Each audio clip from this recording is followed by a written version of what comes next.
સાંજે જ્યારે સંદીપ ઓફિસથી ઘરે આવ્યો ત્યારે તેની પત્ની કવિતાએ કહ્યું, સંદીપ, મારે તમારી સાથે એક ખૂબ મહત્વની વાત કરવી છે. હા બોલો ને. બપોરે પણ તું ફોન કરતી હતી, પણ મારી પાસે ઉપાડવાનો સમય ન હતો. હવે કહે, શું વાત છે? સંદીપે કહ્યું. કવિતાએ જવાબ આપ્યો, જો સંદીપ, હું નોકરી કરવા માંગુ છું. આટલું સાંભળતા સંદીપ ગુસ્સેથી ભરાઈ ગયો અને બોલ્યો, કવિતા, તને કઈ વસ્તુની કમી છે કે તું નોકરી કરવાની વાત કરે છે? તને ખબર છે ને કે આપણા ઘરની વહુઓ બહાર જઈને કામ નથી કરતી. ઓહો, પછી રેણુકા કેવી રીતે નોકરી કરે છે? શું ત્યાં ઘરની વહુ નથી? શું આ નિયમો તેના ઉપર લાગુ થતો નથી? શું ફક્ત મારા ઉપર જ આ નિયમો લાગુ થશે? કવિતાએ ગુસ્સાથી કહ્યું. સંદીપે જવાબ આપ્યો, કવિતા, રેણુકા લગ્ન પહેલા જ નોકરી કરતી હતી, અને એમ પણ તે તારા કરતાં ભણેલી છે.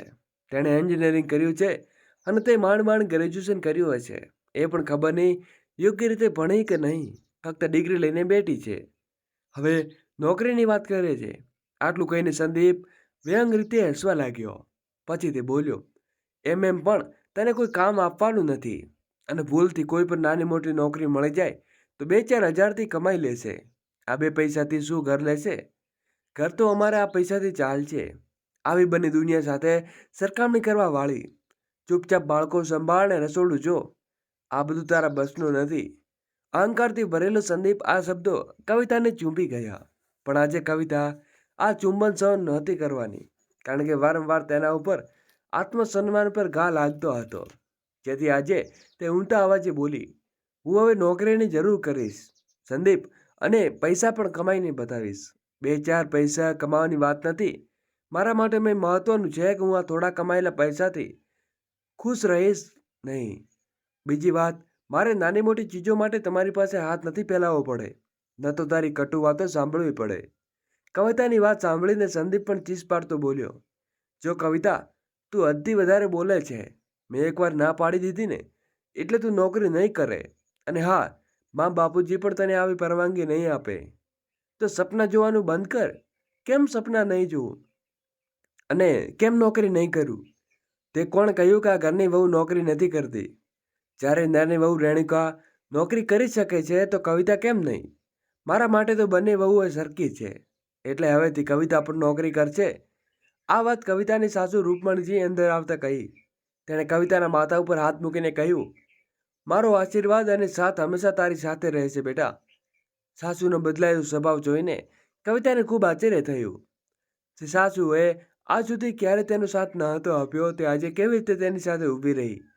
તેને હજુ યાદ હતું કે દિવસ જ્યારે લગ્ન થોડા મહિના પહેલા તેને નોકરી કરવાની વાત કરી હતી, જ્યારે રૂપમણીજીએ સાસુને 13માં સ્પષ્ટ ના પાડી દીધી, અને આજે બિનજરૂરી કંઈ કહ્યા વિના તેમને હા કહી દીધી. આ વાત કવિતાને હજમ નહોતી થતી. એટલે રાત્રે જ્યારે રૂપમણીજી તેમના રૂમમાં લેટી હતા ત્યારે કવિતા તેમની પાસે ગઈને તેમના પર પગ દબાવવા લાગી. પગ દબાવતા તેમણે પોતાના દિલની વાત સાસુની સામે મૂકી. માજી, એક વાત કહું? હા બોલો બેટા, શું વાત છે? રૂપમણીજીએ કહ્યું, માજી, જ્યારે હું લગ્ન કરીને આવી ત્યારે તમે નોકરી કરવા માટે સ્પષ્ટ ના પાડી દીધી હતી, તો આજે આટલા વર્ષો પછી તમે હા કેવી રીતે કરી? કવિતાની વાત સાંભળીને રૂપમણીજી ઉઠીને બેઠા. એના માથા પર હાથ મૂકીને બોલ્યા, મોટી વહુ, તે સમયે મારા ઉપર સાસુનો રોલ આવી ગયો હતો, પણ હવે જ્યારે હું તને દુઃખી જોઉં છું ત્યારે મને મારા દિવસો યાદ આવે છે. મને તારું દર્દ દેખાય છે. જ્યારે તું સંદીપ પાસે નાની નાની વસ્તુઓની જરૂરિયાત માટે પૈસા માંગે છે અને એ કેવી રીતે ખેંચીને પૈસા આપે છે, ત્યારે મને અંદરથી ચૂંબે છે. જ્યારે તું મારી નણંદ રેણુકાને તેના કમાયેલા પૈસા પોતાના ઉપર કરતી જુએ છે, ત્યારે તારી આંખોમાં પોતાની ઈચ્છાઓ દબાવતી મને જોવે છે. અને જ્યારે ઘરના બધા તારી તુલના રેણુકા સાથે કરે છે ત્યારે મારું દિલ અંદરથી દુઃખી થઈ જાય છે. તું આજે આખો દિવસ બધાના માટે એક પગે ઊભી રહે છે. આપણું ઘર, બાળકો, રેણુકાના નાના બાળકોનું, અહીં સુધી કે રેણુકાના હિસ્સાનું કામ પણ તું તારા ખભે લઈ લે છે.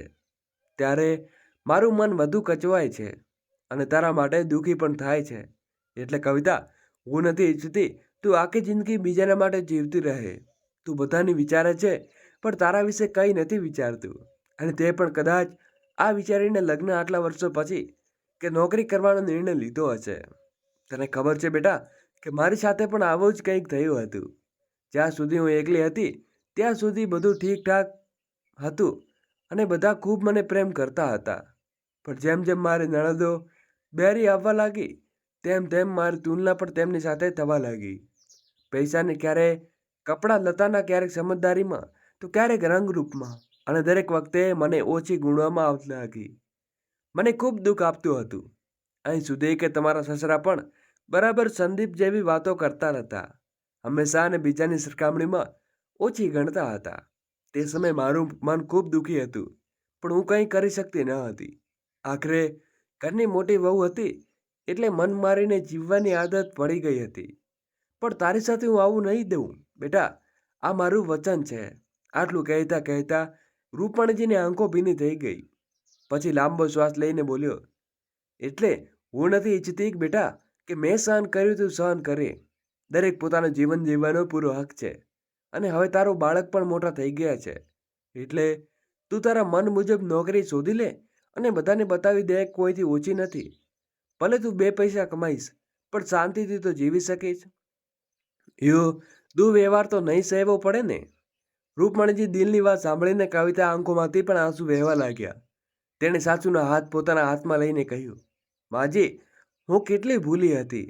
મેં કેવી રીતે વિચારી લીધું કે તમે આખા પરિવારમાં જેમ મને મૂર્ખ સમજો, અભણ સમજો, પણ તમે તો મારી માર્ગદર્શિકા અને સહાનુભૂતિ નીકળી. તમે મારા વિશે કેટલું વિચારો છો, કદાચ મારી સગી મા પણ આટલું વિચારી ન શકે. ધન્યવાદ માજી, મને સમજવા બદલ ને મારો સાથ આપવા બદલ. આટલું કહીને કવિતા રૂકમણીજીના ગળે લાગી ગઈ. ત્યાં તેને અચાનક પોતાના સસરાનો વિચાર આવ્યો. તેને ખુશીભર્યા ચહેરો એકદમ ઉતરી ગયો અને નિરાશ થતા બોલી, પણ માજી, શું બાબુજી આ માટે તૈયાર થશે? જરૂર થશે. શા માટે નહીં થાય? અને જો નહીં થાય તો હું તેને મનાવીશ. મારા માટે નહીં, પણ તારા માટે હું લડવા તૈયાર છું. એટલે તું ચિંતા ન કર અને કાલથી નોકરી શોધવાનું શરૂ કર. રૂપમણીજીએ પ્રેમથી તેના ગાલને સહેલાતા કહ્યું. ત્યારે કવિતા બોલી, માજી, મને નોકરી મળી ગઈ છે.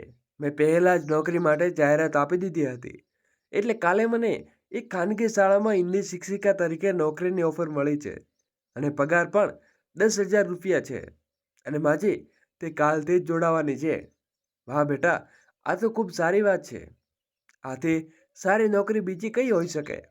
આત્મસન્માન, પૈસા, ઇજ્જત પણ જુગ જુગ જીવ બેટા. હવે રેણુકા પાસે ઘરનું અડધું કામ કરશે અને હવે તેની પાસે નોકરીનું બહાનું નહીં રહે, ન તો કોઈ સાથ મળશે. એટલે હવે તું જા બેટા, આરામ કર. તારે કાલથી કામ ઉપર જવાનું છે. જી માજી કહીને કવિતા પોતાના રૂમમાં ચાલી ગઈ. દરમિયાન કવિતાએ નણંદ રેણુકાના લગ્નને 2 વર્ષ થઈ ગયા હતા. જ્યારથી તે ઘરની વહુ બનીને આવી હતી ત્યારથી ઘરના બધા કામ તે ખૂબ મહત્વના લાગવા લાગ્યા હતા. ઘરના નાના મોટા નિર્ણયો તેની સલાહ લેવા આવતી હતી. અહીં સુધી કે સસરા પણ તેની સંમતિ લેતા હતા. કવિતાનો પતિ સંદીપ પણ અવારનવાર કવિતા પાસે આવીને રેણુકાની શૈક્ષણિક યોગ્યતાની પ્રશંસા કરતો અને તેઓ ગુણગાન ગાતો. જ્યારે કવિતા 24 કલાક કામોમાં વ્યસ્ત રહેતી, આખો દિવસ ઘરના બધા કામોની જવાબદારી કવિતા ઉપર આવી જતી. ઘેર રાત દિવસ આતુરતાથી પસાર થઈ ગયા હતા અને સવાર થઈ અને કવિતાએ સવારે ઉઠીને બધા માટે નાસ્તો તૈયાર કર્યો. બધાનું ટિફિન પેક કર્યું. પછી બંને બાળકો ઉઠાવીને તૈયાર કર્યા અને પોતે પણ તૈયાર થવા લાગી. આ જોઈને તેનો પતિ સંદીપ મનમાં બરબડતો બોલ્યો, ઓહો, થઈ જા, જેટલું મન થાય તેટલું તૈયાર થઈ જા.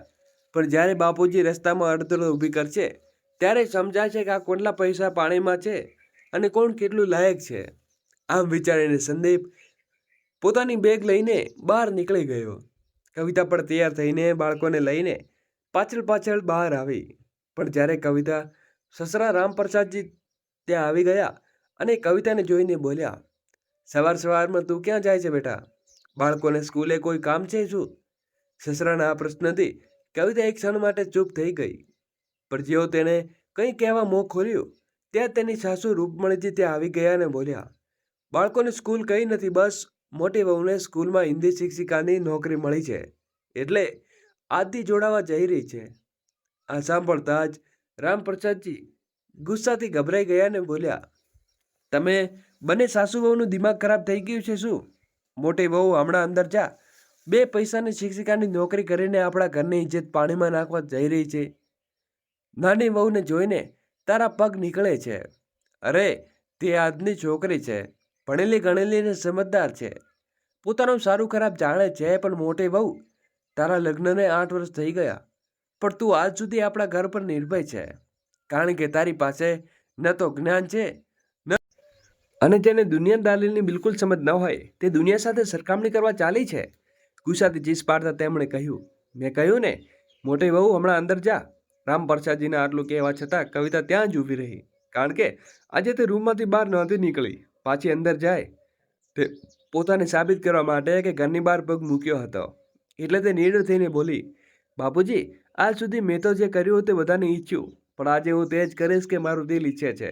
અને હા બાપુજી, મારી ચૂકીનો અર્થ એ નથી કે હું નબળી છું, ના સમજ છું કે મૂર્ખ છું, બલકે તે મારા સંસ્કાર છે, જેના કારણે હું આજ સુધી માથું નમાવીને બધાની વાત માનતી આવી છું.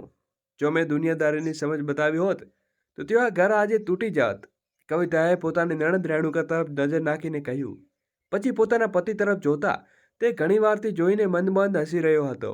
બોલી, આજે જે મારા પતિ નિશ્ચિત થઈને અહીંથી ફરે છે તેનું કારણ પણ હું જ છું. જો મેં તેમને બધી જવાબદારીઓ ન ઉપાડી હોત તો તેમને આટલી આઝાદી ન મળી હોત, અને બધાના બદલામાં જો મેં આજ પોતાના વિશે વિચારવાનું શરૂ કર્યું હોત તો શું ખોટું કર્યું?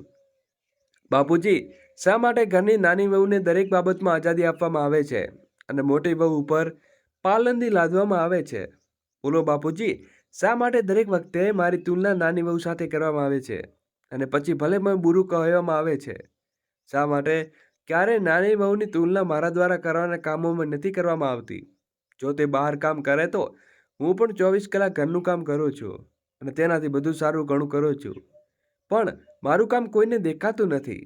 જો બહાર જઈને પૈસા કમાવું એ જ પોતાને સારું સાબિત કરવું હોય તો પછી મને આ તક શા માટે નથી આપવામાં આવતી? બોલો બાપુજી, શા માટે? કવિતાના સવાલનો જવાબ આજે રામપ્રસાદજી પાસે ન હતો, એટલે તેઓ ચૂપચાપ માથું નમાવીને અંદર ચાલ્યા ગયા. કવિતાનો પતિ અને તેના દિયર દેરાણી પણ શરમથી અનુભવતા ઓફિસે ચાલ્યા ગયા.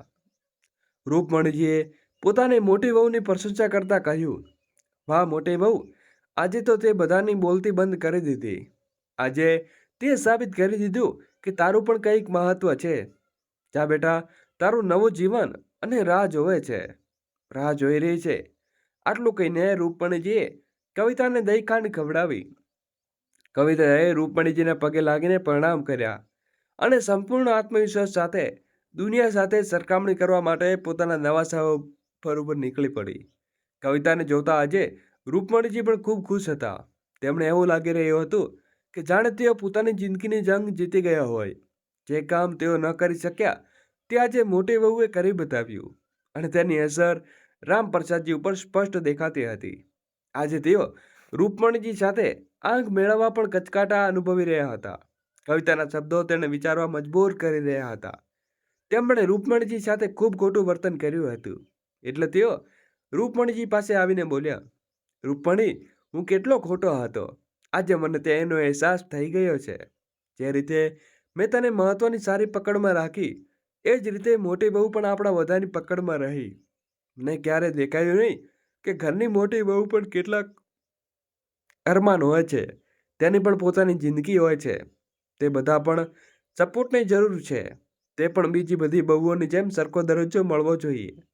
પણ મેં આજ સુધી શું કર્યું? મોટી વહુને હિસાબ બધી જવાબદારીઓ આપી દીધી અને નાની વહુને હદથી વધુ શેર ચડાવી બેઠાડી. તેની દરેક સલાહ મશવરો મહત્વનું આપ્યું અને મોટી વહુને ક્યારે પૂછ્યું પણ જરૂરી ન ગણ્યું.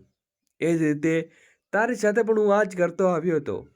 તારા આત્મસન્માનને ઠેસ પહોંચાડતો રહ્યો અને બધાની સામે નાની બનાવીને તારો આત્મવિશ્વાસ તોડતો રહ્યો, અને તું પોતાના મનને મારીને પોતાને તોડીને સમજીતી કરતી રહી. આજ સુધી મેં તારી સાથે જે કર્યું તેના માટે મને સાફ માફ કરી દે. રૂપમણી, હું તો મોટી વહુનો આભારી છું, જેણે મારી આંખ ખોલી દીધી. આંખોમાં આંસુ લઈને રામપ્રસાદજી બોલતા રહ્યા. લગ્નના 50 વર્ષ પછી આજે પહેલી વાર રામપ્રસાદજીએ પોતાની ભૂલનો અહેસાસ થયો. જોઈને રૂપમણીજીએ કહ્યું, 50 વર્ષનો ઘા છે જી, આટલી જલ્દી ક્યાં ભરવાનો છે? ખેર મોડું થયું હોવા છતાં તમને આ વાર્તાનો અહેસાસ થયો કે ભગવાનને આભાર છે કે મોટી બહુએ તમારી આંખો પર ચડેલું ચશ્મું ઉતારી નાખ્યું. નહીં તો તમારા જેવા માણસે અમે સ્ત્રીઓનું દર્દ ક્યાં દેખાય છે. આટલું કહીને રૂપણજી પોતાના કામમાં વ્યસ્ત થઈ ગયા. સાંજ થઈ તો હવે બધા ઘરે આવવાનો સિલાસિલો શરૂ થયો. સૌથી પહેલા કવિતા ખુશી ખુશી ઘરે આવી અને અને આવતા જ સાસુમા સાથે લાગી પડીને બોલી, થેન્ક યુ માજી, આજે તમારા માર્ગદર્શનને કારણે હું જ મારા સપનાઓને પાંખો લગાવી શકી. આજે હું ખૂબ ખુશ છું. માજી, હજુ સાસુ વહુની વાતચીત ચાલુ રહી હતી કે ત્યાં ઘરની નાની વહુ રેણુકાએ પણ ઘરમાં પ્રવેશ કર્યો અને વાવતા જ બોલી, ભાભી, થોડું ચા અને પાણી મારા રૂમમાં લઈ આવો. હું ખૂબ થાકી ગઈ છું અને મારા હાથમાં પણ ખૂબ દુખાવો થઈ રહ્યો છે, એટલે હું ઓફિસમાંથી પણ વહેલી રજા લઈને આવી ગઈ. પ્લીઝ ભાભી, થોડું જલ્દી કરજો. આટલું કહેતા રેણુકા પોતાના રૂમ તરફ આગળ વધી રહી છે. રેણુકાએ કહ્યું, નાની વહુ, આજથી ઘરમાં બધા પોતપોતાનું કામ જાતે કરશે. જેને ચા પીવી હોય તે નાસ્તો કરવો હોય તે પોતાના હાથ પગ ખસેડીને જાય, કારણ કે આ ઘરમાં કોઈનો નોકર નથી. બધા આ ઘરના એટલી જ મહેનત કરે છે જેટલી તું બહાર જઈને કરે છે. અને હા, હવે તો મોટી વહુ પણ બહાર જઈને કામ કરે છે, તો પછી ઘરના બધા કામો મોટી વહુને ખભે કેમ? એટલે આજથી બંને દરેક કામની જવાબદારીઓ સરખી હશે. ઠીક છે નાની વહુ. ત્યાં અંદર રામપ્રસાદજી આવી ગયા અને બોલ્યા, અને હા નાની વહુ, જો ચા બનાવે તો બધા માટે બનાવજે, કારણ કે મોટી વહુ પણ કામેથી થાકીને આવી છે, એટલે તેના રૂમમાં જઈને પહોંચાડી દેજે. રામપ્રસાદજીના મોઢેથી આવું પહેલી વાર સાંભળીને રેણુકાનું મોં ખુલ્લું રહી ગયું. અત્યાર સુધી તો તેઓ માથાનો દુખાવો પણ ગાયબ થઈ ગયો હતો. જે વાતને તેને સૌથી વધુ ઘમંડ હતો તે ઘમંડ આજે ચકનાચૂર થઈ ગયો હતો. એટલે જી બાપુજી કહીને રેણુકા પોતાના રૂમમાં ચાલી ગઈ અને કપડાં બદલીને ગુસ્સામાં રસોડામાં ચા બનાવવા આવી. જેવી રેણુકા ચા બનાવવાની બહાર આવી ત્યાં સંદીપ અને રેણુકાનો પતિ અમિત પણ આવી ગયા. આવતા તેણે નજર રેણુકાના હાથમાં પકડેલી ચાની ટ્રે પર પડી. રેણુકાનો ઉતરેલો ચહેરો જોઈને બંનેને તેટલું સમજાઈ ગયું હતું કે ઘરમાં વાતાવરણ થોડું બદલાઈ ગયું છે. જ્યાં કેટલાક રેણુકાની જગ્યાએ કવિતા હોય તો ત્યારે રેણુકા ચા લઈને ઊભી હતી. ખેર સંદીપ અને અમિત પોતાના રૂમમાં ચાલ્યા ગયા. સંદીપ જેવો રૂમમાં ગયો તેની નજર કવિતા ઉપર પડી. તે બેડ ઉપર બેસીને ચા પી રહી હતી અને તેના ચહેરા ઉપર આત્મવિશ્વાસની લકીરો સ્પષ્ટ ઝલકી રહી હતી. આજે સવારથી જે કંઈ થઈ રહ્યું હતું તે કવિતા માટે સારું થઈ રહ્યું હતું. સંદીપે શાંતિથી પોતાનું સામાન પેક જગ્યાએ મૂક્યો અને કવિતા પાસે આવીને બોલ્યો, આઈ એમ સોરી કવિતા, મને માફ કરી દે. મેં તને હંમેશા ખોટી સમજી, પણ તે આજે એક દિવસમાં બધું બદલી નાખ્યો. જ્યાં તારે હોવો જોઈએ ત્યાં રેણુકા છે અને જ્યાં રેણુકાને હોવું જોઈએ ત્યાં તું છે. માનવું પડશે કવિતા. આજ વાતે કંઈક ગરમા ગરમ પકોડા અને ચા પીવડાવ. આખરે સંદીપની અંદરનો પુરુષે અહંકાર આટલી જલ્દી ક્યાં ઉતરવાનો હતો? પણ કવિતા પણ હવે બદલાઈ ગઈ હતી. એટલે તેણે કહ્યું, સોરી પતિદેવજી, ચાનો પતેલો અને ડુંગળી રસોડામાં પડ્યા છે. કૃપા કરીને પોતાના હાથમાં ખસેડો અને જાતે જઈને બનાવી લો. એ વાત શું છે ને, આજે કામમાં પહેલી વાર દિવસ હતો એટલે મારે ઘણા બધા કામ નિપટાવવાના છે. આટલું કહીને કવિતા પોતાના કામમાં વ્યસ્ત થઈ ગઈ અને સંદીપ ત્યાં જ ઊભો રહીને મોં જોતો રહ્યો. આજે પોતાની વહુને બદલાયેલું રૂપ જોઈને રૂપમણીજીએ પોતાના ઉપર ગર્વ થઈ રહ્યો હતો. તો મિત્રો, રેણુકાએ પોતાના હક માટે બોલ્યું સાચું કરીએ કે ખોટું? તમારો અભિપ્રાય કોમેન્ટ બોક્સમાં જરૂરથી જણાવજો. જો વાર્તા સારી લાગી હોય તો કૃપા કરીને વિડીયોને લાઈક કરો, શેર કરો અને અમારી ચેનલને સબસ્ક્રાઈબ કરવાનું ભૂલશો નહીં. Thank you. સ્ટોરી નંબર 2 હમણાં ચાલુ થાય છે, જેથી જોડાયેલા રહેજો. પતિના મૃત્યુ પછી રમેશજી ખૂબ એકલા પડી ગયા હતા.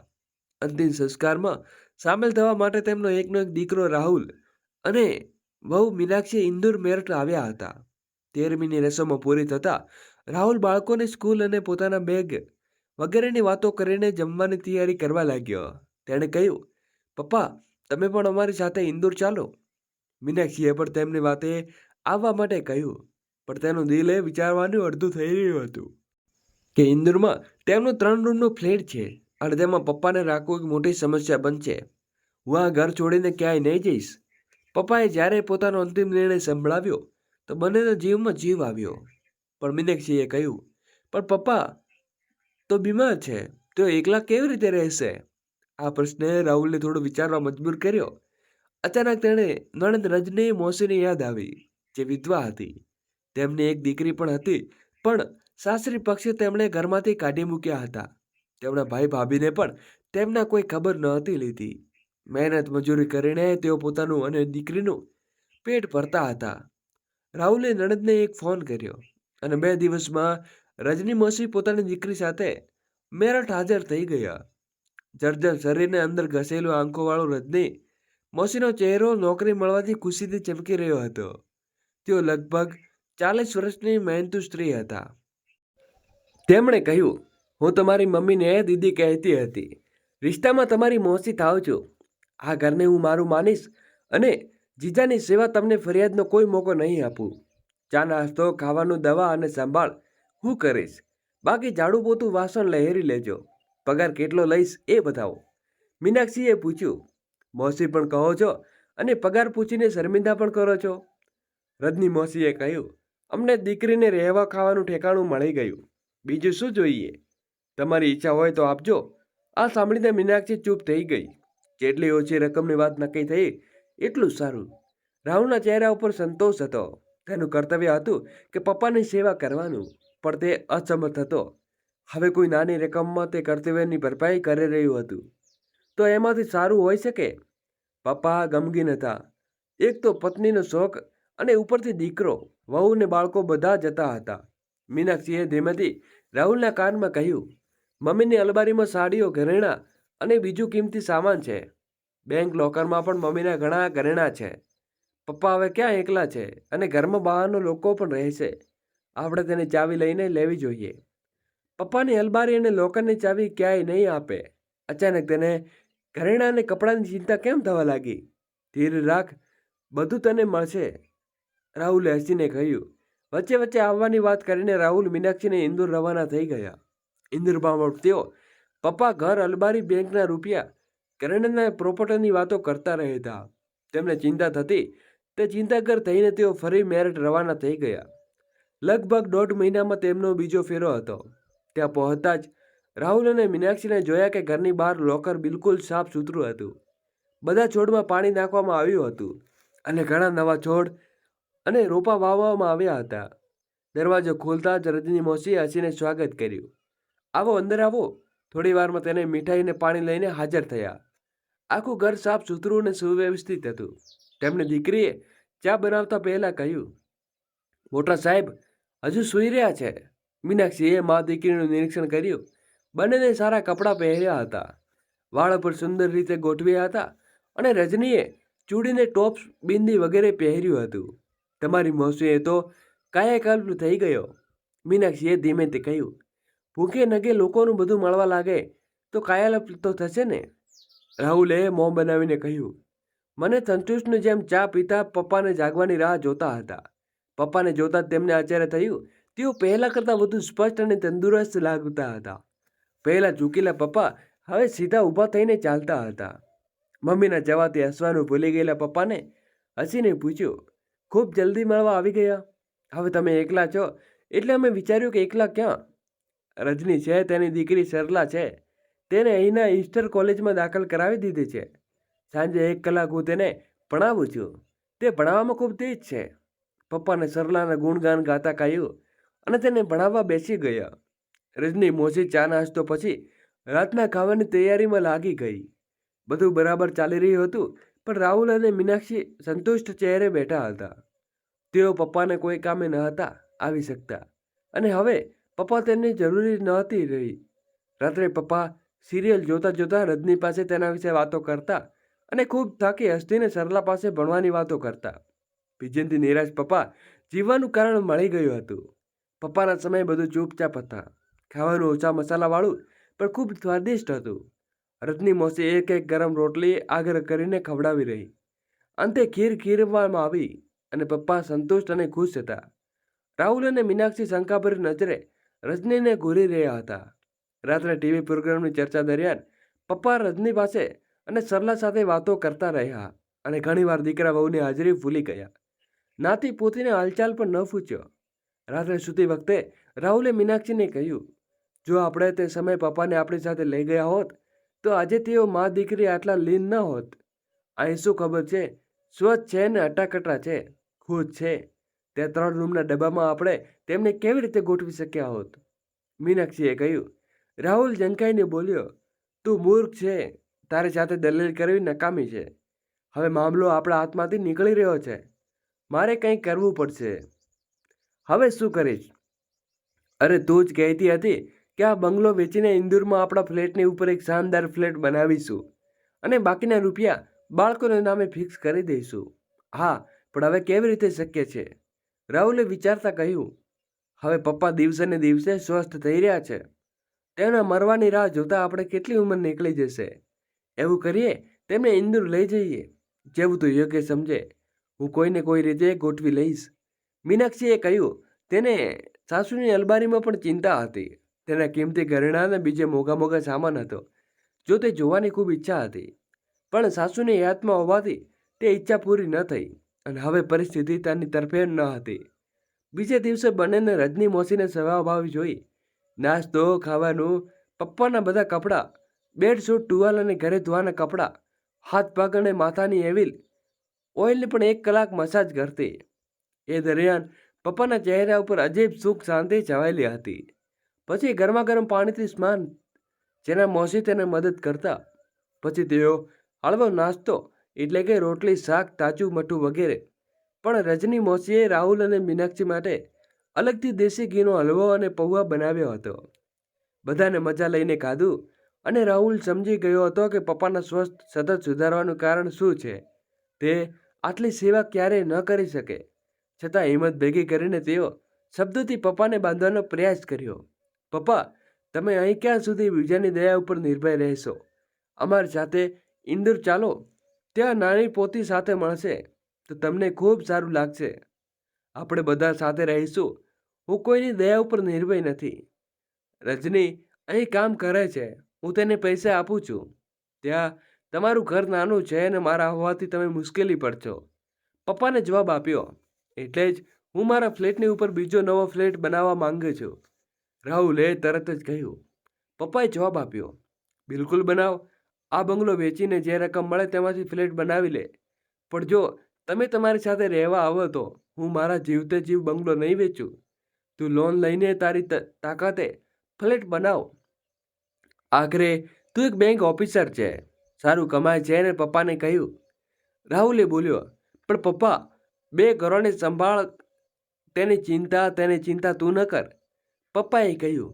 એક આશા ખતમ થઈ ગયા પછી રાહુલે બેચેન થઈને કહ્યું. ઓછામાં ઓછું અલમારીને લોકર તો ચાવી આપી દો.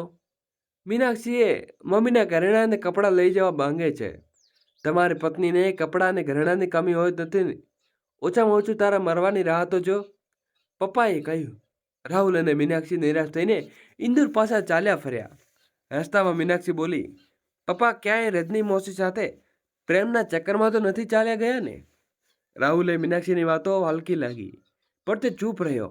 આગલી વાર તેને બાળકો સાથે જલ્દી મેરઠ પહોંચી ગયા. તે રજની મેસીને સાડી અને ગળામાં સોનાનો સાંકળ પહેરેલી જોઈને તેને શંકા થઈ. સારા ખાનપાનની રજની મોસીનું શરીર ભરાઈ ગયું હતું અને તેઓ સુંદર લાગતા હતા. તેમની દીકરી પણ સારી શિક્ષા દીક્ષા રહેણી કહેણી કારણે સમૃદ્ધ પરિવારને લાગતી હતી. રજની મોસી, તમે બહુ બદલાઈ ગયા છો, રાહુલે કહ્યું. સમય ત્યાં પણ હતો. કેવો બદલાવ? બેટા, હું તો એવું જોઉં કે રજની નિમ્રતાથી કહ્યું. તમે કામવાળી ઓછી ને ઘરવાળી વધુ લાગો છો. એવું બોલીને પાપમાં ભાગ ન બનો. અમે તો માલિકની સેવામાં પ્રાણ તરીકે રાખીએ છીએ. ક્યારેક ક્યારેક ઇનામ મળી જાય છે. રજની મોસીએ તેમના કૃષ્ણાપદ આરોપમાં પણ પોતાની નમ્રતાથી ઢાળવાનો પ્રયાસ કર્યો. આ સાંભળીને રાહુલ તેને મીનાક્ષીની ઈર્ષ્યા અને શંકાથી બળતા મને થોડી રાહત મળી. પણ પપ્પા રાહુલની સ્વાર્થ પૂજા યોજના, પ્રોપર્ટી, ધન સંપત્તિની વાતોથી ચીડાઈ ગયા. તેમણે કહ્યું. બેટા, બાપના મૃત્યુ પછી દીકરો રાજ્યાભિષેક થાય છે. તું તો મારા જીવતે જી બેચેન થઈ રહ્યો છે. રાહુલ કેવી રીતે કહે કે નબળા અને તૂટેલા પપ્પા? રજની મોસી પોતાની મહેનતને દિવસે ને દિવસે સ્વસ્થ અને તંદુરસ્ત કરી રહી છે. તેમના મૃત્યુનું કોઈ ચિહ્ન દેખાતો ન હતો. અને રાહુલ ગાડી, બંગલા, બેંક બેલેન્સ સપના ધૂળમાં મળી ગયા હતા. પપ્પાના હઠીલા વલણથી તે શક્ય લાગતું ન હતું. રાતના ખાયા પછી સામાન્ય વાતચીત ઝઘડા ફેરવાઈ ગઈ અને રાહુલ પોતાની અસલિયત પર ઉતરી આવ્યો અને બોલ્યો, પપ્પા, તમે ક્યાં બીજા લગ્નના ચક્કરમાં નથી ને? જે એવું હોય તો આનાથી સમજક બીજું શું હોઈ શકે નહીં? આ સાંભળીને પપ્પાની બોલતી બંધ થઈ ગઈ. તેઓ હેરાન થઈને પોતાના એકના એક દીકરાનું મોં જોતા રહ્યા. પછી જલ્દી સાંભળી ગયા અને બોલ્યા, આજે તને મારો દીકરો કહેતા પણ મને શરમ આવે છે. એક નિસ્વાર્થ સ્ત્રી જેને તારા મરતા બાપને આરામ અને સુખની બે ઘડી આપી, તેને તે ગાળો દીધી અને સાથે જ તારા જન્મદાતા પણ શરમજનક બનાવ્યો. હવે હું તને એક પળ પણ અહીં બરદાસ્ત નહીં કરી શકું. સવાર થતાં જ તારા પરિવાર સાથે અહીંથી ચાલ્યો જા. દીકરો તો નિસંતાન હોવું સારું. પપ્પાના વલણથી રાહુલ સીટી ગુમ થઈ ગઈ. બીજે દિવસે ઇન્દોર પાછો ફરી ગયો અને 1 વર્ષ સુધી તેને મેરઠના રખાણ ન કર્યા. રજની મોસી જાતે ફોન કરીને પપ્પાની ખબર આપતી રહેતી હતી. એક દિવસ ખબર પડી કે પપ્પા બાથરૂમમાં લપસી પડ્યા અને તેમને ફૂલાની એડી તૂટી ગઈ. રાહુલ એક દિવસ માટે આવ્યો, પણ ફૂલાની એડીનું ઓપરેશન માટે પપ્પાને હાઈ ડોઝ એન્થેલિસિયા આપવામાં આવ્યું હતું, એટલે તેમની સાથે મુલાકાત ન થઈ શકી. ઓપરેશન પછી રાહુલ બીજા દિવસે પાછો ફરી ગયો. તેમણે એક વકીલ મિત્ર મનીષ હતો. તે રજની મોસીને પપ્પાને ખૂબ સેવા કરી, એટલે રાહુલ નિશ્ચિત હતો, કારણ કે મનીષ પપ્પાની પ્રોપર્ટી અને ધનની સંભાળ રાખતો હતો. રાહુલ તેની સાથે સંપર્ક સાધવાની રાખતો હતો. આ પણ ઓપરેશન પછી પપ્પા ફરી બેડની રૂમ ઉઠી ન શક્યા. તેઓ બેડ ઉપર રહી ગયા અને રજની અને મનીષે રાહુલ મીનાક્ષીને આવવા કહ્યું. તેમણે બાળકોની પરીક્ષા અને અન્ય કામોમાં વ્યસ્ત હોવાનું બહાનું બનાવ્યું. અંતે તેમણે પપ્પાના મૃત્યુના સમાચાર મળ્યા અને રાહુલ પત્ની અને બાળકો સાથે સતત મેરઠ પહોંચી ગયો. પિતાના આર્થિક શરીર જોતા જ તેમને આંખોમાં આંસુ ન આવ્યા. લોકોને રજની મોસીને ખૂબ પ્રશંસા કરી છતાં તેમણે પપ્પાને જેટલી સેવા કરી તેટલા સભ્યો પણ ન હોઈ શકે. પણ રાહુલ કંઈ સાંભળતો ન હતો. તેનો દિલ, દિમાગ, શરીર અને એક જીવ ભાવ છેવાયેલો હતો. એક અધિકારી ભાવ કે હવે બધું સારું છે. આ ઘર, ખેતર, બેંક બેલેન્સ બધાનો હું માલિક છું. મારા ઉપર કોઈ નથી. હવે જે ઈચ્છું તે કરીશ. કોઈ ઠપકો, કોઈ આદેશ, કોઈ અવગણ્ય નહીં. રાહુલને લાગ્યું કે સિંહાસન ઉપર બેઠો છે અને તેઓ રાજ્યાભિષેક થઈ રહ્યો છે. આ અહેસાસ નવો ન હતો. એક પેઢીની વિદાય થયા પછી બીજી પેઢીના મેટરોના આ સત્તા સુખ હંમેશા આવું જ આનંદ આપે છે. બાળકોને વડીલો મૃત્યુથી દુઃખ નહીં, પણ સંતોષનો અનુભવ થાય છે. અચાનક તેની ઢેર નજર રજની મોસી ઉપર પડી. તે ધીમેથી જવેલર ભર્યા સ્વરમાં કહ્યું, 13મી પછી હું તને મા દીકરી અહીં એક પળમાં પણ જોવા નહીં માંગતો. આ રીતે રાહુલે પોતાની મૃત દેહની હાજરીમાં જ રજની મોસીને પત્તો કાપી નાખ્યો. તેણે તેના અને મીનાક્ષીના કર્તવ્યને બહુ નિવારણ કર્યું હતું. મનીષે કંઈક બોલવાનો પ્રયાસ કર્યો, પણ રાહુલે ઈશારાથી તેને ચૂપ કરી દીધો. તે અંતિમ સંસ્કારમાં રહેલો કોઈ તમાશો ન હતો ઈચ્છતો. રજની ચૂપચાપ બેસીને રડતી રહી. અંતિમ સંસ્કાર પછી રાહુલની મૌનતા જાણે વધી ગઈ. પિતાને મુખાગ્નિ આપીને સમાજ સમૃદ્ધ લોકો વચ્ચે બેસીને દીન દુનિયાની વાતો કરતો રહ્યો. બધા ગયા પછી તેઓ અંદર શાંત બેઠેલો પરિવારમાં મુખ્ય જાગી ગયો ઉઠ્યો. તે મનીષા પાસેથી પિતાની સંપત્તિનો હિસાબ લેવા લાગ્યો અને રજની મોસીએ બીજે દિવસે જવાનો આદેશ આપ્યો. મનીષે સમજાવ્યો, રાહુલ, રોકાઈ જા. 13મી થવા દે, બિલકુલ નહીં. અને તને ખબર નથી, આ સ્ત્રીને કારણે તારા પપ્પા મારાથી દૂર થઈ ગયા હતા અને મને અંતિમ સંસ્કાર સમય પર ન કરી શકવાનો સૂડો ચડી ગયો. રાહુલે કહ્યું, પણ રજની મોસીએ તેને તમારા પિતાજીને આટલી સેવા કરી, તો ઓછામાં ઓછું 13મી રસમ. કેવી 13મી? તેના માટે આપણે ફરી આવીશું. આટલી લાંબી રજા મને નહીં મળે. ન બાળકોને, ન સ્કૂલમાં, ન પહેલા. હું ઘરને તાળું મારીને જઈ અને લોકરમાંથી ઘરેણાં કાઢવી લઈશ. રૂપિયા તારા ખાતામાં ટ્રાન્સફર કરાવી દઈશ. ઘર, અલમારીની કિંમતમાં સામાન બધું ઠેકાણે લગાવી દઈશ. પણ રાહુલ આવું ન કરી શકે. મનીષે કહ્યું, હવે ભલા કોણ રોકશે મને? તમારા પિતાજીની વસિયત. તેમણે તેમના અંતિમ સમયે પણ મને કહ્યું કે હું તેમની વસિયત 13મીના દિવસે વાંચું. પણ તારી ઉતાવળને કારણે આજે જે મારે તને કહેવું પડે છે, આ ઘર તેમણે રજની મોસીના નામે કરી દીધું છે. બેંકના રૂપિયા 50% તેના અનાથ આશ્રમમાં આપી દીધા છે અને બાકીના 50% તમારા બાળકોને નામે કરી દીધા છે. તેમણે પુખ્ત થયા પછી મળશે. અલમારીને લોકરમાં ઘરેણાં તમારી મા પત્નીને આપી દીધા છે. આટલું સાંભળતા જ રાહુલના પગ નીચેથી જમીન ખસી ગઈ. તે આચરતી મોં ખોલીને મનીષને તાકીને રહ્યો. સ્ત્રી પુરુષનો એક રિશ્તો નથી હોતો. રાહુલ એક વૃદ્ધ વ્યક્તિ પણ ચારિત્રવાન હતો. તે આરોપ લગાવીને તેમના અંતિમ સમયે તેમને ખૂબ દુઃખ આપ્યું. તેઓ પશ્ચાતાપ તારે કરવો પડશે. આટલું કહીને મનીષ ચૂપ થઈ ગયો અને નફરતભરી નજરે રાહુલ તરફ જોતા ત્યાંથી ચાલ્યો ગયો. હવે રાહુલને એટલે હિંમત ન બચી હતી કે સિસકી રડતી અને રજની સામે પોતાની નજર ઉઠાવી શકે. એક સાથે માથું ઝુકાવીને બેસી ગયો. મિત્રો, જો તમને આ થોડી પણ વાર્તા સારી લાગી હોય તો લાઈક કરવાનું ન ભૂલશો અને ચેનલને સબસ્ક્રાઇબ કરવાનું પણ બિલકુલ ન ભૂલશો. એક નવી વાર્તા સાથે ફરી મળીશું. ખૂબ ખૂબ ધન્યવાદ. જય શ્રી કૃષ્ણ. રાધે રાધે. એક એક કરીને બધા કર્મચારીઓને ડોક્ટરે સ્ટેજ પર બોલાવવામાં આવી રહ્યા હતા. તેમને સર્ટિફિકેટ આપી રહ્યા હતા અને તેમના માતા પિતા ઉપર સ્ટેજ ઉપર બોલાવવામાં આવી રહ્યા હતા. તો સુમિત્રાજીએ પોતાના સ્ટેજ ઉપરથી તપસ્વીને જોવા લાગ્યા. પછી જ્યારે સાહિલનું નામ પોકારવામાં આવ્યું અને તે સ્ટેજ ઉપર ગયો ત્યારે તેને એક નાનું ભાષણ આપ્યું કે કેવી રીતે તેને મહેનતથી આ મુકામ હાંસલ કર્યો. તેના પછી સુમિત્રાજીએ ખૂબ અજીબ લાગ્યું, કારણ કે તેમણે ક્યાંય પણ પોતાના માતાની કુરબાનીનો ઉલ્લેખ ન હતો. ત્યારે તેણે એક નજર પોતાની માતા ઉપર નાખી અને પછી તેમના ચહેરા ઉપરથી નજર હટાવી લીધી. તે પછી તેણે કહ્યું, હું મારી માતાને સ્ટેજ પર બોલાવવા માંગુ છું. સુમિત્રાજીએ પોતાની જગ્યાએથી ઊભા થયા અને તે પહેલા તેમણે જોયું કે એક સ્ત્રી સ્ટેજ ઉપર આગળ વધી રહી હતી. સાહિલે કહ્યું, આ મારી માતા છે અને આજે હું જે કંઈ પણ છું તેમના કારણે છું. સાહિલના ચહેરા ઉપર હાસ્ય હતું. આ બધું જોઈને સુમિત્રાજી સ્તબ્ધ થઈ ગયા. તેની આંખોમાંથી આંસુ વહેવા લાગ્યા. તેમને લાગ્યું કે હવે ઢળી પડશે. તેમણે આંખી સામે અંધકાર છવાઈ ગયો. પાછળથી કોઈક આવીને તેમનો હાથ મજબૂતી પકડી લીધો.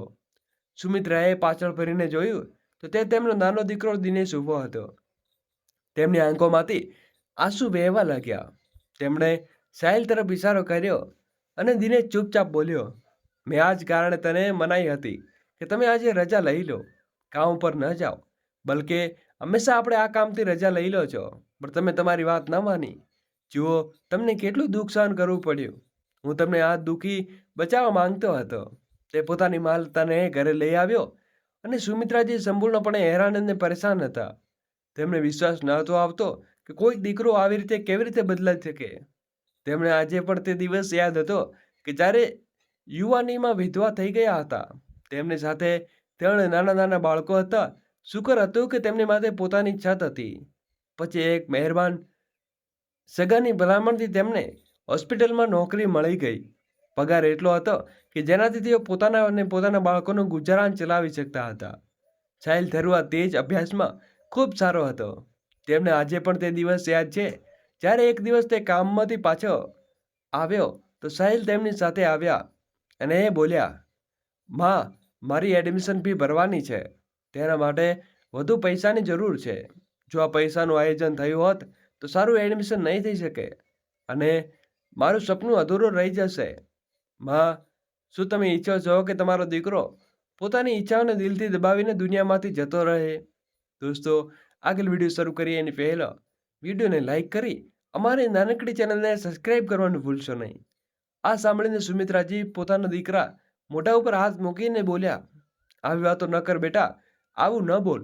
હું તારા વગર મરી જઈશ. ખુદા ન કરે તો તને કંઈ થાય. હું ઈચ્છું છું કે તારી દરેક ઈચ્છા પૂરી થાય. તો સાહિલે ફરીથી કહ્યું, તો પછી માં, મારું ફીનું કોઈક આયોજન કરાવો.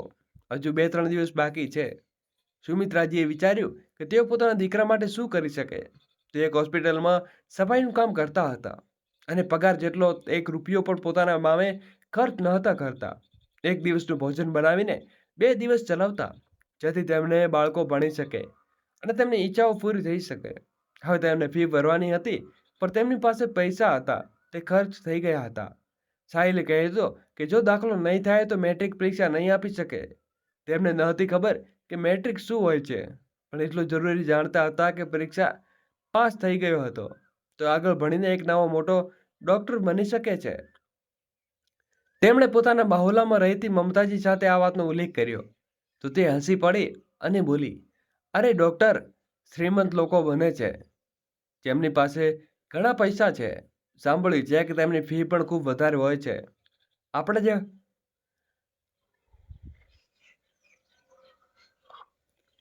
આપણે જેવા ગરીબ લોકો ફક્ત ડૉક્ટરની સપના જ જોઈ શકે છે. તો સુમિત્રાજીએ કહ્યું, ના મમતા, મારો દીકરો ખૂબ હોશિયાર અને કાબિલ છે. તું જો એક દિવસ મોટો ડૉક્ટર બની રહેશે. બસ એકવાર તેને દાખલો થઈ જાય પછી બધી મુશ્કેલીઓ સરળ થઈ જશે. પતા નહીં કેમ પછી સુમિત્રાજીના દિલની ઊંડાઈમાંથી અવાજ આવતો હતો, તેનો દીકરો એકને એક મોટો ડૉક્ટર જરૂર બનશે. સુમિત્રાજીએ એક પછી એક કરીને સાથે સાથે કામ શરૂ કર્યું. તેની હોસ્પિટલની ડ્યુટી સવારે 9 થી 5 વાગ્યા સુધી હતી અને બાકીના સમય તે બીજું કામ કરી શકતા હતા. તેથી તેમણે એક ઘરનું સફાઈનું કામ શરૂ કર્યું. સવારે તે 2 કલાક કામ કરતો અને સાંજે બીજા દિવસે ઘરના કામ કરવા જતા. એક મહેનત કરીને એડવાન્સ પૈસા લીધા. જ્યારે તેમણે પોતાના દીકરાને દાખલાના પૈસા એકઠા કરી લીધા હતા તો તેની આંખોમાં ચમક આવી ગઈ હતી. તે ખૂબ ખુશ હતો કે તેનું સપનું પૂરું થવાનું છે. આખી રાત બેસીને અભ્યાસ કરતો, સ્કૂલથી આવતા પુસ્તકોમાંથી માથું નાખીને દેતો અને સુમિત્રાજી પણ તેને ક્યારેય કોઈ કામ ન હતા કહેતા. તેને બિલકુલ તંગ નહોતા કરતા. તેમનો નાનો દીકરો પણ અભ્યાસમાં સારો હતો, પણ તેને પોતાના મોટા ભાઈની જેમ અભ્યાસનો જનૂન ન હતો. એ તો ન મોટા માણસ બનવા માટે પાગલ થઈ રહ્યો હતો. તે ઘણી વિચિત્ર વાતો કરતો જેને સમજવામાં બિલકુલ ન આવતી. એક અવારનવાર પોતાના ભાઈને કહેતો, માણસે મોટા માણસ નહીં પણ સારો માણસ બનવાનો પ્રયાસ કરવો જોઈએ. આ સાંભળીને સાહિલ તેની વાતોની મજાક ઉડાવતો અને કહેતો, તું નથી જાણતો કે કયા જમાનાની વાતો કરે છે. આજકાલ કોઈક આવી રીતે નથી વિચારતું જેથી પાસે પૈસા અને શક્તિ હોય. દુનિયા તેને જ સલામ કરે છે. બધા તેની આગળ પાગલ પડે છે. શારપાનું શું કરવું તે તો આ વાતો સુમિત્રાજીને ખૂબ સારી ખરાબ લાગતી. પણ તેઓ કહેતા, શાર્પો મુકાબલો દુનિયા સાથે કોઈ તાકાત નથી કરી શકતો. સફળતા મળવી સારી વાત છે બેટા, પણ એનો મતલબ એ નથી કે માણસ સફળ મેળવીને સારું ખોટું ભૂલી જાય. માતાની વાત સાંભળીને સાહિલ માથું ઝાટકીને રહી જતો. પછી દિવસ રાત મહેનત કરીને તેઓ મેટ્રિક પરીક્ષા આપી શક્યો હતો. જ્યારે પરિણામ આવ્યું તો તેની બધી આશા હતી કે જ્યારે સાહિલે કર્યું તે આખા વિસ્તારમાં ટોપ કર્યું છે અને સૌથી મોટો વધુ ગુણ મેળવ્યા છે. તો સુમિત્રાજી ખુશીનો પાર ન રહ્યો. હવે તેને સરકાર તરફથી શિષ્યવૃત્તિ મળવાની હતી અને ખૂબ સારી કોલેજમાં ભણી શકશે. સુમિત્રાજી વાત સાંભળીને ખુશીથી ફૂલી ન સમાતા હતા. આખો મહોલ્લો એ જ કરતો કે તેમનો દીકરો આગળ ભણી શકે. ગરીબના દીકરા ઈચ્છતા દિલમાં દબાવીને દુનિયામાં જતા રહે છે, કારણ કે ડૉક્ટર બનવું એ દરેક હાથની વાત નથી. પણ સુમિત્રાજીએ પોતાના દીકરા ઉપર વિશ્વાસ હતો કે એકનો એક દિવસ સફળ થઈને બતાવશે અને પછી શહેરની સૌથી મોટી કોલેજમાં દાખલ થઈ લીધો. સારી યુનિફોર્મ, પુસ્તકો અને એડવાન્સ ફી માટે તેમને ઘણી મહેનત કરવી પડી. ભલે તેનો અભ્યાસ મફત હતો પણ ઉપરાંત તેને ઘણા પૈસા ખર્ચ્યા હતા. તેને પૂરા કરવા માટે સુમિત્રાજી દિવસ રાત લાગેલા હતા. દિનેશ જે મેટ્રિક હતો તે પણ અભ્યાસ ખૂબ સારો હતો અને તેને ગુણ પણ સારા આવતા. તે સાહિલની જેમ ક્યારેય પોતાના ક્લાસમાં ટોપ ન આવ્યો. સાહિલ તેની મજાક ઉડાવતો અને કહેતો, તારા ગુણ હંમેશા મારાથી ઓછા જ આવે છે, તું હંમેશા મારાથી પાછળ રહીશ. તો દિનેશ તેની વાત ખંભા ઊંચા ચડાવી દેતો હતો. એ ફરક દિવસ મહિનાથી સુમિત વર્ષોથી બદલાય. સુમિત સાહિલ માટે બમણી મહેનત કરતા હતા જેથી તેનો દીકરો કોઈ વસ્તુની કમી ન રહે. જ્યારે દિનેશ નાની ઉંમરે ટ્યુશન શરૂ કરી દીધું ત્યારે પોતાનો ખર્ચો જાતે ઉપાડવા લાગ્યો. તો સાહિલ આ વાતથી તેની મજાક ઉડાવતો અને કહેતો, તું અભ્યાસમાં સારો નથી એટલે તારી પાસે ઘણો ફાલતુ સમય છે જેથી તું નાના મોટા કામ કરી શકે છે.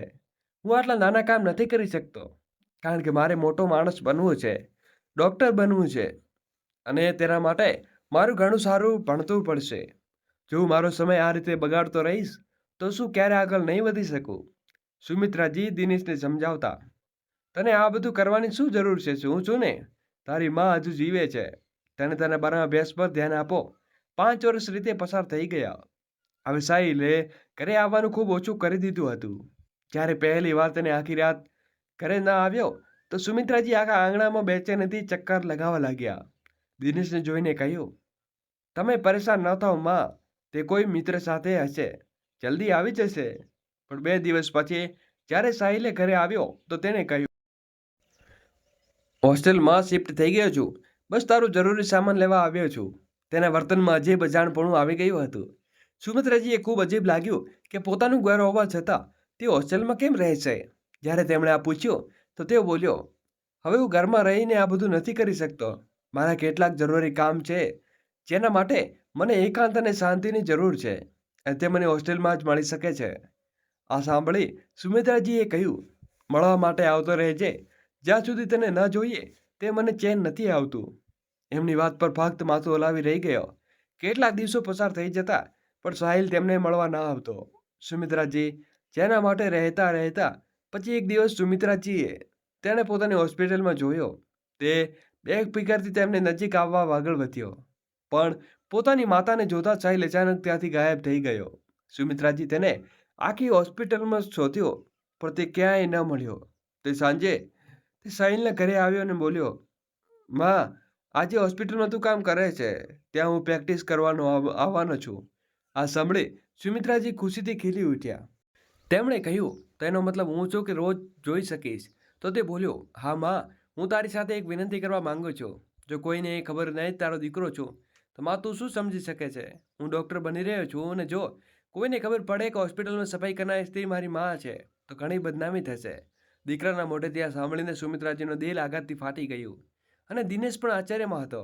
તેણે સાહિલ પાસેથી આવી અપેક્ષા ન હતી. પછી સુમિત્રાજી એ કર્યું કે સાહિલે કહ્યું, કારણ કે તેઓ નારાજ નહોતા માંગતા. ત્યારે સુમિત્રાજી પોતાની આંખોની સામે જોઈ શકતા હતા. આ માટે કે પૂરતું હતું. તેમણે લાગ્યું કે ક્યારેય ક્યારેય બધાની સામે સ્વીકારવું તે તેની માતા છે. પણ હવે ન જાણે કઈ સ્ત્રી પોતાની માતા બનાવીને વિશ્વાસ આપી દીધો હતો. શું તેની ખબર આટલી બદનામી હતી? શું તે પોતાના દીકરા માટે આટલી ખરાબ હતી કે દુનિયા પણ સહન ન કરી શકે કે તેની માતા છે?